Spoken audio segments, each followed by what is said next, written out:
நேர்களை வணக்கம். நான் உங்கள் மார்ஷல் சிறப்பு நேர்காணலுக்காக நம்முடன் மூத்த பத்திரிகையாளர் திரு எஸ் பி லட்சுமணன் இணைந்திருக்கிறார். வாருங்கள் அவரோடு பேசலாம். சார் வணக்கம். வணக்கம். வழக்கமா தேர்தல் அப்படின்னாலே ஒரு 2 மாதம் 3 மாதத்துக்கு முன்னாடியில இருந்து இந்த பிரச்சாரங்கள் வேலைகள்லாம் ஸ்டார்ட் ஆகும். ஆனா இப்பயே எடப்பாடி பழனிசாமி ரோட் ஷோ போறாரு. மு.க. ஸ்டாலின் அவர்கள் ஓரணியில் தமிழ்நாடு அப்படின்னு சொல்லிட்டு வீடு வீடாக சென்று தேர்தல் ஆண்டுங்கிறது வந்துருச்சு.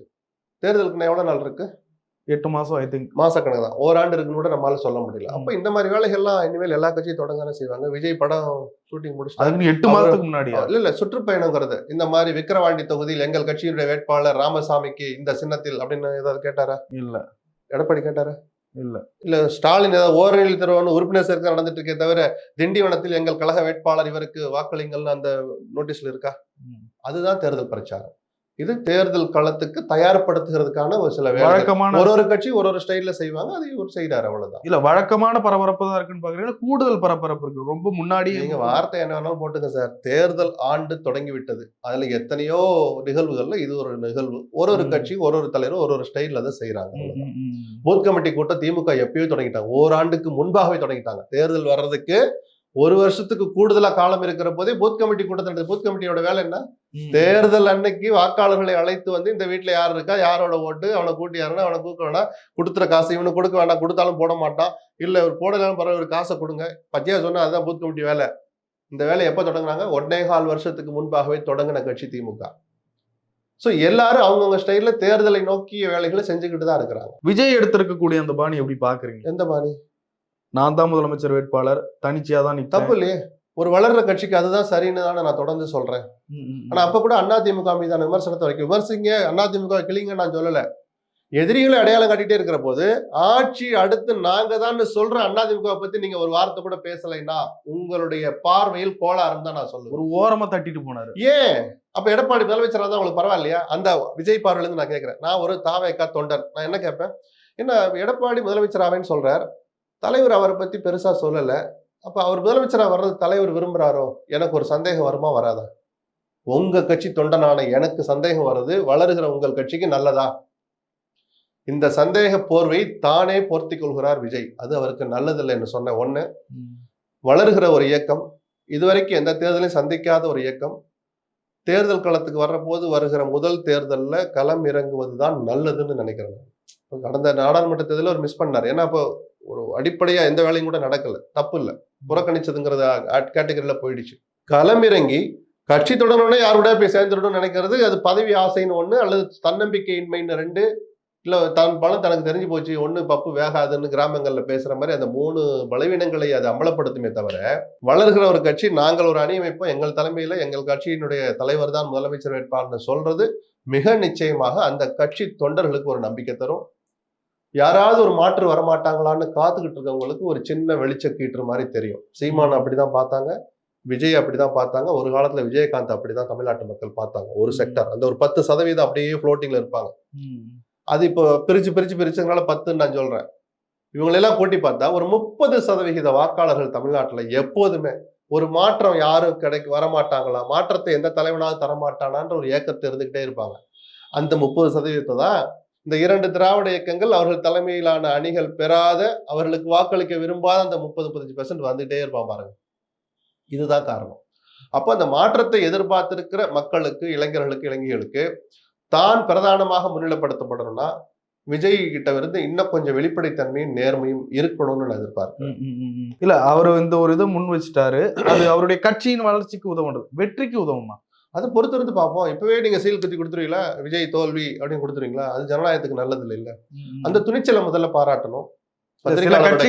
வலுவா நம்ம கணிக்க முடியல சார். முதல்ல அந்த துணிச்சலை பாராட்டணும். ஒரு தலைவனுக்கு இருக்க வேண்டிய குணங்கள்ல அது பிரதான குணம், துணிச்சல். வெற்றி கிடைக்கலனாலும் பரவாயில்ல, தனிச்சு சீமான் இத்தனை தேர்தல் நிக்கிறார்ல, அவர் மேல விமர்சனங்கள்லாம் வேற வேற வருது, அதெல்லாம் விட்டுடுங்க. துணிச்சலா சொன்னதை செய்யறாருல, என் கொள்கை இதுதான், நான் தனிச்சுதான் நிற்பேன், எவன் முன்னாடி போக மாட்டேன் அப்படிங்கிறத சொல்லி நிக்கிறார்ல. அது மாதிரி விஜய் மாதிரியான ஒரு நபர்களும் தனிச்சு நின்னா அது அந்த தலைவர் அவருடைய துணிச்சலை, ஒரு என்ன தன்னம்பிக்கையை காட்டுன்னு தான் நம்ம முதல்ல எடுத்துக்கணும். அதை என்கரேஜ் பண்ணணும் நம்ம. சார் இப்படி தனியாருன்னா திமுக திரும்ப வந்துடும் சார், அதை பத்தி உங்களுக்கு என்ன கவலை? விஜயே கவலைப்படல, நீங்க ஏன் கவலைப்படுறீங்க சார்? அதிமுக பக்கம் சேர்ந்து அவங்க ஆட்சிக்கு நான் கேட்கிறேன், எடப்பாடி முதலமைச்சர் ஆக்குறதுக்கா விஜய் கட்சி ஆரம்பிச்சார்? இல்ல சார், விஜய் முதலமைச்சர் வேட்பாளராக்க எடப்பாடி ஒத்துக்கிட்டார். எந்த அதிமுக தொண்டனாவது விஜய் கட்சிக்கு அந்த கூட்டணிக்கு ஓட்டு போடுவானா? அதுக்கு எம்ஜிஆர் கஷ்டப்பட்டு கட்சி ஆரம்பிச்சாரு. 30 ஆண்டு காலம் ஜெயலலிதா கட்டி காத்தது விஜய் முதலமைச்சராக்கத்தானா? நான் சொல்றது புரியுதா? சோ நடக்காத ஒரு விஷயம். எப்படி நடந்தாலும் அங்கே ஒரு வில்லங்க இருக்கு. அதை புரிஞ்சுக்கிட்டு விஜய் இந்த தேர்தலில் தன்னுடைய செல்வாக்கை நிரூபிச்சுட்டாருன்னா, நான் ஒரு தேர்தலில் துணிஞ்சு தைரியமா நின்று பார்த்தேன். நான் எதிர்பார்த்தல நீங்க வாக்கு கொடுக்கல, ஆனால் நான் அங்கீகாரம் பெறுகிற அளவுக்கு வாக்கு கொடுத்துட்டீங்கன்னு சொல்லிட்டு, அடுத்த தேர்தலில் அவர் என்ன முடிவு எடுத்தாலும் விமர்சனங்கள் குறைவா இருக்கும். அதுல ஒரு தர்க்க ரீதியான நியாயத்தை அவரால் எழுப்ப முடியும். ஆனா இந்த தேர்தலில் என்ன இவன் சரியில்லை, அவன் சரியில்லை, அவன் சரியில்லை, ஆனா இவர் மட்டும் கொஞ்சோண்டு தான் சரியில்லைன்ட்டு ஒரு பக்கம் போனீங்கன்னா விஜயினுடைய முகத்திரை கிழியும். இல்ல ஒரு கொள்கை உறுதி நேர்மையான முடிவுகள் எடுக்கிறார் அப்படின்னா கூட அரசியல் வியூகம் அப்படின்றது ஒண்ணு வேணும்ல. அதனாலதான் சொல்றேன், அந்த வியூகம் முதல் தேர்தல்ல சரியா அமைக்கணும்னு சொல்றேன். முதல்ல கட்சியை ஸ்ட்ராங் பண்ணணும் சார். இன்னும் பண்ணலையா? இல்லை, கட்சி அமைப்பா பூத் கமிட்டி எல்லாம் போட்டாங்க தமிழ்நாடு முழுக்க, கிளைக்கழகங்கள். அவருடைய கொடி பறக்காத கிராமமே இல்லைங்கிற நிலைமை வந்துருச்சா? பாதி ஊர்ல இன்னும் கொடியே பறக்கல. அந்த அதுதான் கட்டமைப்புன்னு நம்ம சொல்றது. அதைத்தான் விஜய் இன்னும் களத்துக்கு முழுசா வரல அப்படின்ற ஒரு பார்வை இருக்கு. வரட்டும் சார். இப்ப என்ன படம் இப்பதானே முடிஞ்சுன்னு சொல்றாங்க. நான் சுற்றுப்பயணம் போறேன்னு மாசம் எல்லாம் அறிவிச்சிருக்காங்க. ஆகஸ்ட்ல வரட்டும், வந்த பிறகு வரட்டும். இப்ப என்ன உடனே எடப்பாடி முன்னாடி கிளம்பிட்டாரேன்னா அதையும் தப்புங்கிறிய. அவர் 2 மாசம் கழிச்சு இந்த படம் ஷூட்டிங் வரனால அதையும் திட்டுறிய. இல்ல சார், அந்த வேகத்துக்கு எடப்பாடி பழனிசாமி வந்துட்டாரு அப்படின்னா ஒரு 2-3 மாசம் முன்னாடி வந்திருக்கோம். சொன்னல ஒருத்தருக்கு ஒரு ஸ்டைல் இருக்கு. சீமான் போய் மாடுகளை கூட்டி வச்சுட்டு நேற்று பேசினாரு. என்ன சார் அவங்க எல்லாம் பிரச்சாரத்தை ஆரம்பிச்சிட்டாங்க, ஒரு மாடோட பேசிட்டு இருக்காங்க சொல்லுங்க. அது சீமானுடைய ஸ்டைலுங்க. அது விமர்சனத்துக்குரியது, நகைப்புக்குரியது, அதெல்லாம் வேற. தான் எதுக்காக செஞ்சேன் அது ஒரு ஸ்டைல்னு அவர் நம்புறாரு. ஒருத்தரும் ஒரு ஸ்டைல்ல செய்யறாங்க. நான் கொஞ்ச நேரம் முன்னாடி சொன்னேன், அவங்க பாணியில விஷயத்தை ஆரம்பிக்கிறாங்க. விஜய் 2 மாசம் கழிச்சுதான் செயற்குழுல மாசத்தையும் ஆகஸ்ட் செப்டம்பர் மாநாடு வரட்டும். வரும்போது மக்கள் எப்படி பாக்குறாங்க, மக்கள் கேட்கிற கேள்விகள் எதிர்பார்ப்புகளுக்கு அவர் எப்படி பதில் சொல்றார், அதெல்லாம் பார்த்துட்டு விமர்சிப்போம். இல்ல அந்த குறுகிய காலம் போதும்னு நினைக்கிறீங்களா? அது அவர் கவலை சார். அவரு தப்போதுன்னு அவர் நினைக்கிறார். ரிசல்ட்டை கையில பார்த்த பிறகு ஆமா இல்ல நம்ம ஒரு வருஷம் முன்னாடியே கொஞ்சம் ரவுண்ட் வந்திருக்கணுமோ அப்படின்னு அந்த பாடத்தை அவர் கத்துக்கட்டுமே. இப்ப 4 ஆண்டுகளாக அந்த லாக்அப் டெத் அதுல பாதிக்கப்பட்ட குடும்பங்கள் எல்லாம் நேரடியாக சந்திக்க போறாரு. அப்புறம் இல்ல அவர் அரசியல் பார்வையும் கலந்திருக்கு. ஆனாலும் அதில் உள்ள ஒளிஞ்சிருக்கிற மனிதாபிமானத்தை நான் புறக்கணிக்க மாட்டேன். வரவேற்கப்பட வேண்டிய விஷயம்தான். அது வெற்று விளம்பரத்துக்காக அல்லாமல் அந்த குடும்பத்துல ஒரு உயிர் போயிருக்குங்கிற அந்த நிதர்சனத்தை புரிஞ்சுக்கிட்டு அதை ஆறுதலோடு முடிச்சுட்டு வெளியில வந்துட்டாருன்னா அதை நான் மனப்பூர்வமா வரவேற்பேன். அரசியல் பண்றதுக்கு 1000 களங்கள் இருக்கு, தளங்கள் இருக்கு. இல்ல அந்த உயிர் போன அந்த வீடுகள் அரசியல் செய்கிற இடம் அல்ல. விஜய் முழுக்க முழுக்க அரசியலுக்காக செய்ய மாட்டார்னு நான் நம்புறேன். இல்ல அந்த இடத்துல மு.க. ஸ்டாலின் போல, எடப்பாடி பழனிசாமி போல. அதான் சார் நான் சொல்றேன், அவருடைய மனிதாபிமானத்தை நான் மதிக்கிறேன்னு சொல்லிட்டேன். அந்த வீட்டை, அந்த வீடுகளை அரசியல் களமாக மாற்றாதீர்கள்.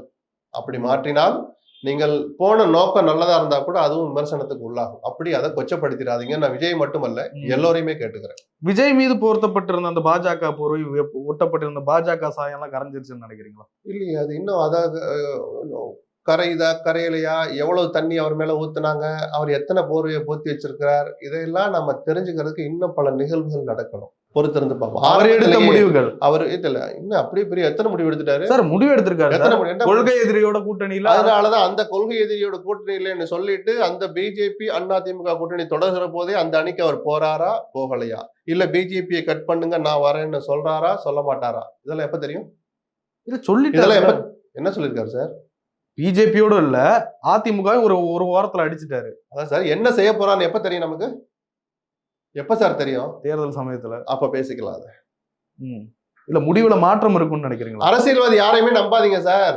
என்ன வேணாலும் முடிவு எடுப்பாங்க. நான் அவங்களை கொச்சைப்படுத்த மாட்டேன். அந்த சூழல் தான் அந்த தலைவனை அந்த முடிவு எடுக்க நிர்பந்திக்கும். அது நல்ல முடிவா இருந்தா அது காலங்காலத்துக்கு நிற்கும். தவறான முடிவா இருந்தா அவருடைய அழிவின் தொடக்கம் அதுவா தான் இருக்கும், வீழ்ச்சியின் தொடக்கம். புரியுதுங்களா? விஜய்க்கு அந்த வாய்ப்பு முதல்ல கொடுப்போம். அதுக்குள்ள சொல்லிட்டாரு என்ன பெரிய பிரகடனப்படுத்தி கெசட்ல வந்துருச்சா? கெசட்ல வந்தா கூட அரசியல்வாதி வெளியிடுற கெசட்டை நம்பாதீங்க. எந்த அரசியல்வாதி நம்பிக்கைக்குரியவர்கள் அல்ல. வார்த்தைகளின் அடிப்படையில் அவர்கள் சொல்கிற எதையுமே அவர்கள் உறுதியா நிக்க மாட்டாங்க. விஜய் விதிவிலக்கு அல்ல. சமீபத்துல மைனாரிட்டிஸ் ஓட்டு விஜய்க்கு போகும் அப்படின்ற மாதிரி ஒரு கேள்விகள் வந்துட்டு இருக்கு. திருமாவளவன் விமர்சனங்கள் வருது, எதிர்பார்ப்புகள் இருக்கு. அது நிஜமாவே நடந்திருக்காங்கன்னா வேலூர்ல அந்த வார்டு பெட்டியை ஓபன் பண்ணி பார்க்கும்போது, ராணிப்பேட்டையில ஓபன் பண்ணி பார்க்கும்போது, திண்டுக்கல்ல பேகம்பூர் பெட்டியை திறக்கும் போது யாருக்கு எவ்வளவு ஓட்டு வந்திருக்குன்னு பார்த்த பிறகுதான் மைனாரிட்டி என்ன முடிவு பண்ணிருக்காங்க தெரிஞ்சுக்க முடியும். மேனுவலா கண்ணால பார்த்து. அதுக்கு முன்னாடி இப்படி ஃபார்முலாவை என்டர் பண்ணி இப்படி என்டர் போட்டா ஆமா சார் இந்த ஓட்டு இங்கதான் சார் போகுது. எங்க பாத்தீங்க? எந்த சயின்டிபிக் ஃபார்முலா இருக்கு? அந்த மெஷின் எங்க?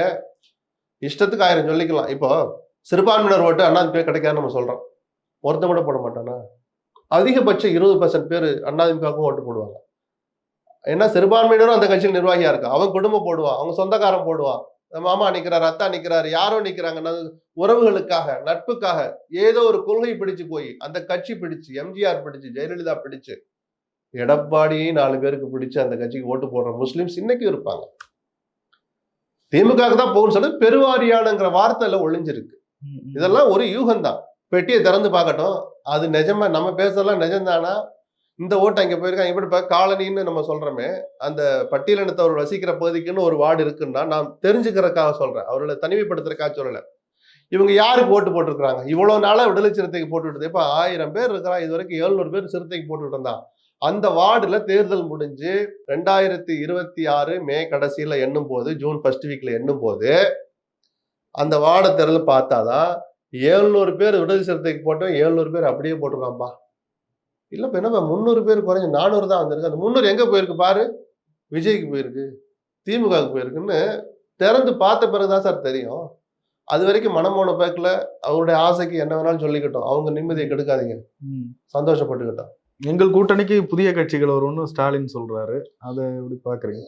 தேமுதிக மனசுல வச்சு சொல்லலாம், இல்ல இங்க இருக்கிற சில பேர் போனா நம்ம எதிர்பாராத சில கட்சிகள் வரலாம். அரசியல் சர்க்கஸ், தேர்தல் நெருங்கிட்டாலே இந்த சாகசங்களும் சர்க்கஸ் காட்சிகளும் ரொம்ப அதிகமா வரும். இல்ல போகும் கஷ்டமான வார்த்தை இல்ல வரலாம். எதையுமே நீங்க எதையுமே எடை போடாங்க. கம்யூனிஸ்டும் பிஜேபியும் சேராதே தவிர மீது எதுவும் நடக்கலாம். அதனால ரொம்ப சீரியஸா அதெல்லாம் எடுத்துக்க வேண்டாம். இல்ல தலைவர் ஒரு கருத்தை சொல்லான்னு கடந்து போயிடுங்க, அவ்வளவுதான். இல்ல ராமதாஸ் அவர்களை செல்வ பெருந்தகை பார்த்தது, அது அரசியல்ல நான் பார்க்கல. எங்க இருக்கு இடம் இருக்கு? திமுக இடம் இருக்கா கொடுக்க? காங்கிரஸ் வெளியே போனா ஒரு நெருக்கடி வந்திருக்குல்ல, ஏன்னா இருக்கு திமுகவுக்கு கண்டிப்பா என்ன ஆன்டி இன்கம்பன்சி. அது வெளிப்படையான நெருக்கடி இல்ல, அது ஒரு உணர்வுபூர்வமா மக்கள்கிட்ட ஒளிஞ்சிருக்கிறது. அதை சமாளிக்கிறதுக்கு தான் இந்த கூட்டணி உடையாம பாத்துக்கிறது. அது நெருக்கடின்னு நான் எடுத்துக்கல. ஜெயிக்கிறதுக்கு இந்த கூட்டணி செட்டா இருந்தாலே போதுமா? இந்த கூட்டணி உடையாம இருக்கிறதா முதல் தேவை. ஓகே. இந்த திருமாவளவனை வெளியில அனுப்பிட்டு ஏன் சார் நம்ம அதையே சார் அதெல்லாம் நான் பேச மாட்டேன் சார்.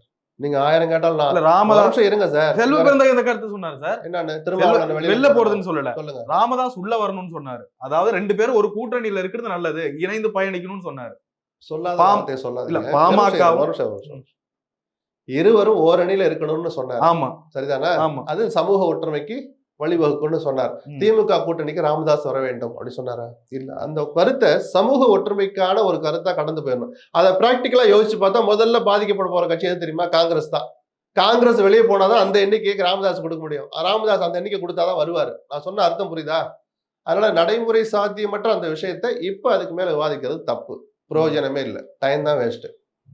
நிறைய விஷயங்களை பகிர்ந்து. நன்றி சார். நன்றி.